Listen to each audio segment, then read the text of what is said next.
Merci à tous les orateurs. Et la séance est ouverte à la discussion. Donc, si vous avez des questions ou des commentaires, sont les bienvenus. Oui, Guylaine Marcilly.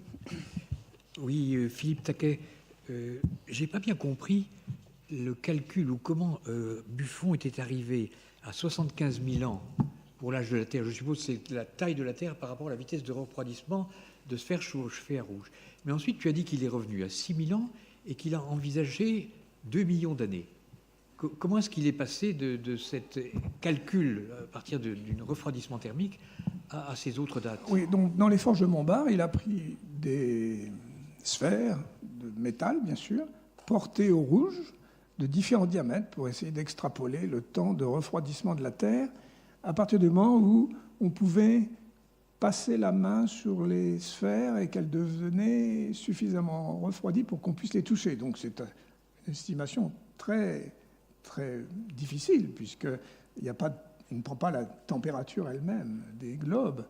Donc son calcul est très approximatif, et aussi il ajoute des calculs sur la formation des planètes et la formation à l'avant de l'univers.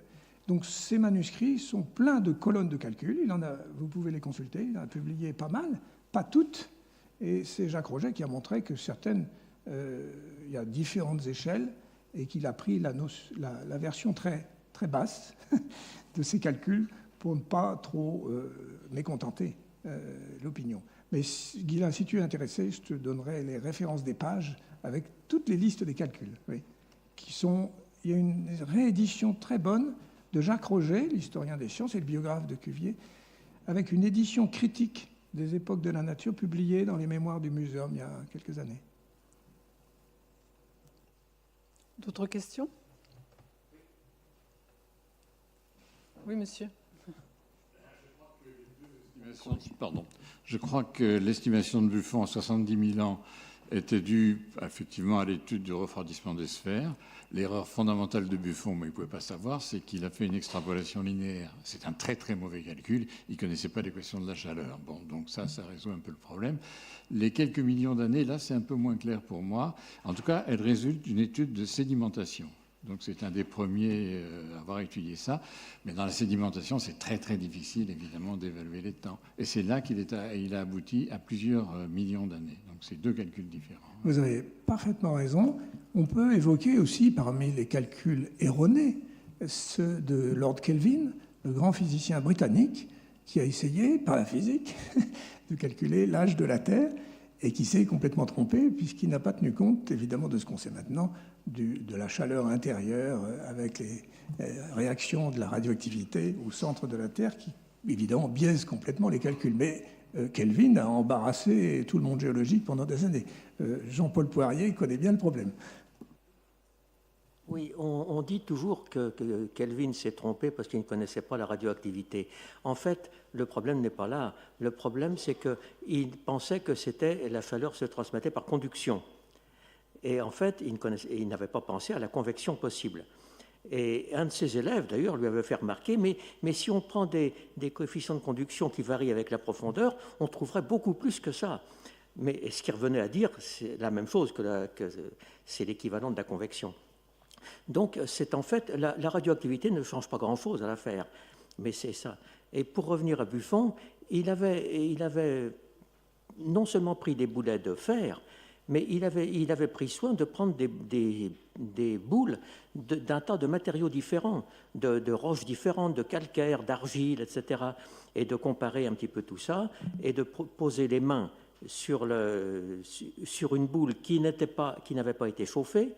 Et pour tenir compte du fait qu'une boule chauffée, était un petit peu, il y avait de l'oxydation des écailles, et que la conductivité thermique ne serait pas la même, on n'aurait pas la même sensation, il prenait soin de dépolir, de gratter les boules qui restaient à la température ambiante, de façon à ce que ne pas. Donc, il prenait grand soin du protocole expérimental, moyennant quoi, il n'avait pas le droit, comme on l'a fait remarquer, il n'avait pas le droit d'extrapoler linéairement le temps de refroidissement en tenant comme si c'était de la conduction, effectivement. Donc ça non plus, c'était pas correct. Henri Corne. Bon, il y a plus d'une génération de différence entre eux.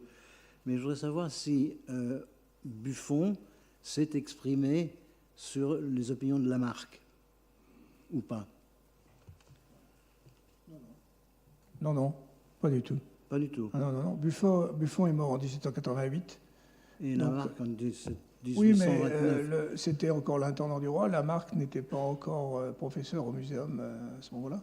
Donc ils n'ont pas eu connaissance. Non, non, non. Et sur l'évolution, d'une façon générale, qu'est-ce qu'on peut dire des opinions de Buffon? On a prétendu qu'il était pré-transformiste, ce qui est faux. Le concept n'était pas du tout celui-là. Il a pensé que l'espèce pouvait changer, avec le climat en particulier. Oui, oui. Mais de là à sortir des idées pré-transformistes, les spécialistes n'y croient pas beaucoup. Par contre, François Jacob a raison de dire qu'il était sur le plan des idées de la reproduction très bien. Il a fait des erreurs sur des molécules, ceci. Il a écrit beaucoup de choses inexactes aussi, bien sûr. Merci. Claude Debru. Oui, ma question s'adresse à Rémi Langevin. C'est une question un peu vague, c'est une question de contexte. Essai d'arithmétique morale, certes, mais je me suis dit en vous écoutant qu'il y avait tout un mouvement au cours du XVIIIe siècle de mathématisation de la psychologie. Et en particulier Jean-Henri Lambert, la photométrie, etc., de la psychologie d'abord sensorielle. Alors, existe-t-il des connexions entre Buffon et ce genre de mouvement qui est assez fort, et de plus en plus fort, puisqu'il va aboutir au XIXe à la psychophysique et à Fechner. Voilà.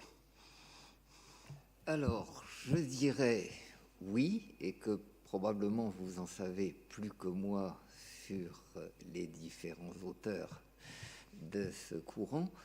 Oui, avec peut-être un petit mais, c'est-à-dire que le côté systématique et les fonctions qui ont été choisies pour donner une valeur autre que l'espérance mathématique sont maintenant parfois discutées.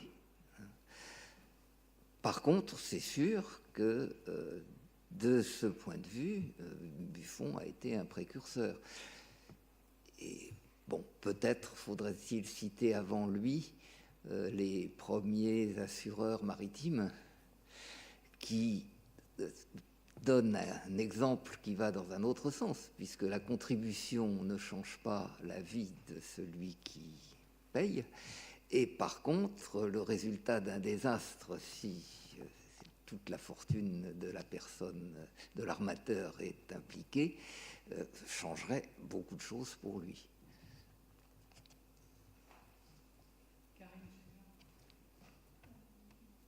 Oui, c'est une question à la fois pour Philippe Taquet et pour Stéphane Schmitt.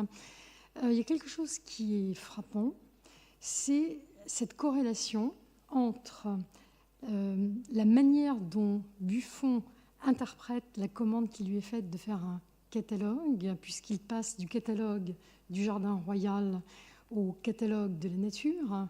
C'est la corrélation donc entre ce projet et les idées qu'il formule en matière de biogéographie, en matière d'évolution. Donc, premièrement, on s'interroge sur le lien qu'il peut y avoir, et j'aimerais vous entendre à ce sujet. On s'interroge sur le lien qu'il peut y avoir entre la volonté de voir le plus grand nombre d'espèces possibles, de faire venir le plus grand nombre d'informations du plus grand nombre d'endroits possibles, et les théories qu'il a pu développer sur le vivant. Ça, c'est une première facette de la question. La deuxième facette, clairement, il y a un projet royal, clairement, il y a du prestige royal. Et donc, est-ce qu'il y a eu un soutien en matière de subsides pour lui permettre de faire venir ces informations, de faire venir ces spécimens, de faire venir ces objets? Est-ce qu'il y a eu un soutien royal qui a pu lui permettre de réaliser ce projet assez ambitieux? Donc les conditions matérielles de ce projet. Oui, alors sur la genèse de l'histoire naturelle, malheureusement je vais décevoir Karine, on ne sait pas grand-chose. Entre 1739 et 1749, la documentation est vraiment très pauvre, la correspondance n'apprend pratiquement rien justement sur l'évolution du projet. Donc, on en est réduit vraiment aux conjectures. Il y a juste on sait par exemple, les idées sur Linné, la critique de Linné apparaissent assez tôt, au début des années 1740, parce c'est évoqué à un moment donné dans une lettre. Mais comment c'est devenu l'histoire naturelle, on n'en sait rien. Donc, je vais m'arrêter là pour cette réponse. Mais la corrélation entre ce projet et les tests sur le vivant. Pour parler de biogéographie, il faut vouloir s'intéresser au vivant partout. Il faut vouloir rassembler des informations partout. Est-ce que c'est un projet qu'on va retrouver dans d'autres contextes ou est-ce qu'il est spécifique à Buffon et est-ce qu'il peut rendre compte des thèses qu'il aurait développées? Ce qui est spécifique, par exemple, toute la théorie géologique, c'est pas une nouveauté, il y a toute une histoire, bon, on n'appelle pas ça la géologie, mais enfin de la théorie de la Terre, on va dire, il y a toute une histoire de ces théories avant Buffon, depuis notamment la fin du XVIIe siècle. Ce qui est totalement nouveau chez Buffon, c'est de commencer une histoire naturelle, donc une description des objets de la nature, animaux, minéraux, végétaux, par cette espèce de décor général de la nature dans son ensemble, qui va ensuite être utilisé tout le temps dans le détail de l'histoire naturelle. À chaque moment, on va essayer de mettre en rapport la distribution des espèces avec les théories géologiques, l'Amérique étant un terrain plus jeune, etc. etc. Donc, il y a vraiment une volonté de vision globale de la nature qui est le fondement de l'histoire naturelle, dès le début du projet, puisque sinon on ne comprend pas les 3 premiers volumes. Ça, c'est probable. Enfin, on peut penser effectivement qu'il y a un lien avec la nature même du Jardin du Roi, avec l'afflux qui va d'ailleurs s'amplifier sans cesse au cours du XVIIIe siècle d'objets. Et comme l'a dit le professeur Taquet, Buffon va beaucoup encourager cet afflux en créant un brevet totalement honorifique de correspondants du Jardin du Roi qui ne rapportait pas d'argent, mais qui était très très apprécié des bénéficiaires. Et donc, il y a effectivement une corrélation entre la collection, entre l'aspect matériel de la collection et de sa constitution mondiale et le projet de l'histoire naturelle, effectivement. Et il y a ce que j'appelle un peu la triade collection, texte, image, puisque l'image aussi est censée être une forme de reproduction en miniature sur papier de la collection globale du Jardin du Roi, qui elle-même représente la nature dans son ensemble. Alors, pour ta deuxième question, c'était sur les financements. Alors oui, effectivement. Alors à l'époque, évidemment, les choses sont un petit peu différentes du système actuel. C'est-à-dire que Buffon avance beaucoup sur ses propres fonds déjà pour la publication de l'histoire naturelle, pour la réalisation des planches. Ça lui coûte de l'argent. Et ensuite, il obtient, lui, des rétributions de la part du pouvoir royal. Donc il y a c'est un système qui aujourd'hui nous paraîtrait complètement extravagant, et même d'ailleurs un petit peu immoral, parce que une sorte de privatisation comme ça par le pouvoir royal d'un certain nombre d'activités, dont celle-là. Mais par ailleurs, Buffon, justement, c'est très bien tiré son épingle du jeu, sans faire de jeu de mots sur la question des aiguilles. Justement, les contemporains décrivent bien la manière dont Buffon était extrêmement habile pour demander au ministre au bon moment, tout de suite revenir en arrière quand il sentait que ce n'était pas le bon moment pour revenir en force quelques jours plus tard. Donc, de ce point de vue-là, il a été très habile et il a obtenu effectivement des financements considérables. Il n'aurait pas pu autant enrichir le muséum, le Jardin du Roi sans cela. Oui, je suis tout à fait d'accord avec ce que dit Stéphane Schmitt. Je peux compléter en disant d'abord, Buffon se démarque de Linné, qui considère comme un systématicien. Il n'aime pas mettre des noms sur les espèces aussi brutalement. Et ce qui l'intéresse, c'est le mode de vie des animaux. Et dans un souci, d'ailleurs, quelquefois, d'acclimatation d'espèces. Et il est très sensible à la description de l'animal dans son milieu. C'est là où il est très différent de Linné, bien sûr, et où il est très intéressant. Il a l'appui des grands. Il a dans son entourage très proche Madame Necker, la fille du banquier, C'est un atout très fort et il réussit en effet à se faire imprimer, M. Schmitt l'a montré, une édition princeps en in-folio de l'imprimerie nationale, parce que c'est l'imprimerie nationale qui est une splendeur, avec des cartouches et tout. C'est absolument splendide, une œuvre de très grand prestige. Vous avez raison, il prête de l'argent, il se fait rembourser largement d'ailleurs. J'ai dit qu'il vendait son acier pour les grilles du Jardin des Plantes. Enfin, les intendants royaux d'ailleurs ont subi les foudres des révolutionnaires pour ces raisons-là. Lavoisier aussi. Et donc, j'ai dit qu'il aurait été guillotiné s'il n'avait pas eu la bonne idée de mourir en 1788. Mais il avait beaucoup d'appui auprès de la cour. C'est d'ailleurs aussi une des raisons pour lesquelles la Sorbonne n'a pas pu trop l'attaquer. Mais son projet est très intéressant puisqu'il se démarque des systématiciens purs pour essayer de regarder la vie et son histoire dans son ensemble, en effet. Et son premier texte est passionnant pour nous, c'est de la manière de faire de l'histoire naturelle. Et c'est là où il y développe la façon dont il va réaliser son œuvre. C'est quelque chose de très pensé, de très construit, en effet.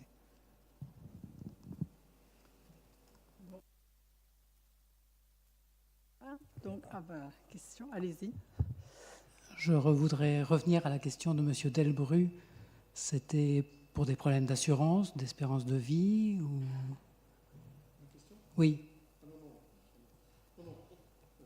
Ma question était de mathématisation de phénomènes psychologiques plutôt sensoriels. C'était un programme au XVIIIe siècle. Voilà. Alors j'aurais peut-être tendance à répondre que non, parce que Buffon ne voulait pas appliquer les mathématiques à des problèmes trop compliqués. Par exemple, rien que pour la description de la résistance mécanique du bois, il a bien dit il ne faut surtout pas essayer de mathématiser, c'est de la biologie, c'est trop compliqué. On n'a pas tous les éléments en main et il ne faut pas essayer de mathématiser des phénomènes trop compliqués. Donc ce qu'il a fait en mathématisation, c'était sur des choses relativement simples et donc pas sur des sujets comme celui que vous mentionnez, je pense.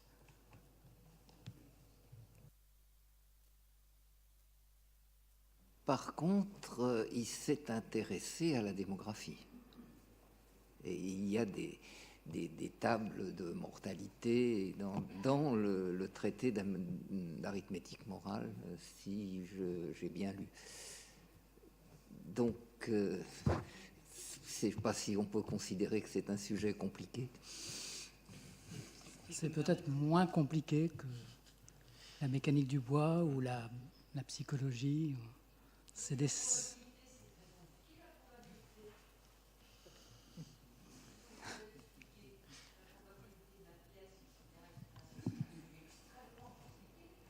La probabilité de la pièce, enfin, jetée en franc carreau ou de l'aiguille, non, c'est pas très compliqué, non. Non, ça on arrive à le comprendre. Par contre, la biologie du bois, et de la résistance et sa structure, c'est plus compliqué. Oui, il y a un autre exemple, ce qui est le paradoxe de Saint-Pétersbourg, qui est un autre type de jeu de pari, dans lequel un personnage lance une pièce, et donc c'est un jeu de pile ou face, et s'il obtient, disons, pile à la première fois, l'autre lui donne, admettons, je dis 1 franc, enfin 1 euro, pardon, s'il obtient face au bout de 2 fois, il va obtenir 2 euros, au bout de 3 fois, ça sera 2 puissance 2, 4 euros, etc., en puissance de 2. Bon. Je ne ferai pas le calcul, je ne suis pas mathématicien, mais l'espérance en fait de ce jeu, c'est l'infini. Et donc normalement, pour que le jeu soit équitable, pour rentrer dans le jeu, il faudrait payer une somme infinie. C'est ce que prévoient les mathématiques. Et justement, Buffon, dans une lettre assez intéressante à un correspondant mathématicien, dit, mais là, on voit bien quand même le hiatus entre ce que nous indiquent les mathématiques et la réalité psychologique des gens, parce que personne de sensé ne mettra plus de, disons, 100 écus, 10 écus peut-être même, pour rentrer dans ce jeu. Et donc, justement, c'est quelque chose qui le frappe, c'est la différence entre ce que prédisent des mathématiques et l'effet psychologique. On pourrait avoir la même chose avec le loto, dans le sens inverse. Aujourd'hui, on sait très bien qu'on a le jeu est très inéquitable, inégal en faveur de l'État, et pourtant, les gens paient parce qu'ils achètent aussi du rêve. Donc il y a un aspect psychologique qui va à l'encontre de la réalité mathématique telle qu'elle est rigoureusement prédite. Et ça, Buffon insiste beaucoup sur ce point. Ok, je crois que nous allons conclure sur cette très intéressant 5 à 7 sur Buffon. Je remercie les orateurs et je voudrais dire à toute l'audience que ces 5 à 7 sur l'histoire des sciences alternent avec un 5 à 7 rencontre avec un académicien. Donc le 15 novembre, nous aurons Margaret Buckingham, qui est donc une consoeur de l'Académie des sciences, qui viendra nous parler des cellules souches et de tous les problèmes liés à ces cellules souches. Vous pouvez vous inscrire sur le site web, s'il vous plaît. Donc, je voudrais redire aussi que donc il y a une édition chez la Pléiade des œuvres de Buffon que M. Taquet vous conseille de lire. Voilà. Merci beaucoup d'être venu. On espère vous revoir bientôt.